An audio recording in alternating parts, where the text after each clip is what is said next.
அதுலயும் பாத்தீங்கன்னா திருமாவளவன் வாயை கொடுத்து நிக்கி செமையா வாங்கி கேட்டிருக்காப்ல. முதல்ல திருமாவளவன் என்ன பேசியிருக்காப்ல அப்படிங்கிறத பாருங்க. பாஜக காரர்களுக்கு பாஜகவினருக்கு உண்மையிலேயே சொரணை இருந்தால் விஜய் அவர்கள் என்னுடைய கொள்கை எதிரி பாஜக தான் என்று அறிவித்த நிலையில் விஜயோடு வலிந்து உறவாட இவர்கள் முயற்சிக்க மாட்டாங்க. என்னையா இது சூடு சொரணையை பத்தி யாராரு பேசணும் அப்படின்னு விவசாயே இல்லாம போச்சு. திருமாவளவனுக்கு சூடு சொரணையை பத்தி பேசுறதுக்கு தகுதி இருக்கா அப்படின்னு கேட்டீங்கன்னா நிச்சயமா கிடையாது. ஏன் அப்படின்னா கருணாநிதி இருக்காப்புல, திமுகவோட முன்னாள் தலைவர் கருணாநிதி பிசிகேவை நோக்கி எப்பா பொது தொகுதியெல்லாம் நீங்க கேட்கவே கூடாது, உங்களுக்கு பொது தொகுதியே கிடையாது அப்படின்னு அசிங்கப்படுத்தி விட்டாங்க.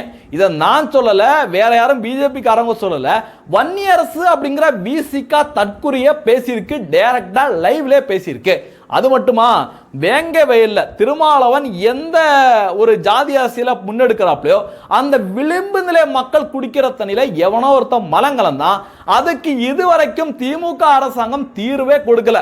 அது மட்டுமா, விசிக தலைவர் திருமாவளவன் இருக்காப்லையே இப்போ வாய்க்கிலேயே பேசுறாப்லையே சூடு சொரணை அப்படின்னு பேசுறாப்ல, இவர் திமுக அமைச்சர்களை பார்க்க போகும்போது எப்பா அவருக்கு ஒரு பிளாஸ்டிக் சேரை எடுத்து போடுங்கப்பா அப்படின்னு பிளாஸ்டிக் சேர்ல உட்கார வச்சு கேவலப்படுத்தி அனுப்புறாங்க. அப்படி கேவலப்படுத்தியும் முச்சந்தியில வச்சு அடி அடின்னு அடிச்சோம். திமுக கூட்டணியை விட்டு கொஞ்சம் கூட லைட்டா கூட விலகாத திருமாவளவன் சூடு சொரணையை பத்தி பேசுறதுக்கு கொஞ்சமாவது தகுதி இருக்கா அப்படின்னு நான் கேட்கல. தமிழக மக்கள் இன்னைக்கு கிளின்னு கிழிச்சிட்டு வராங்க.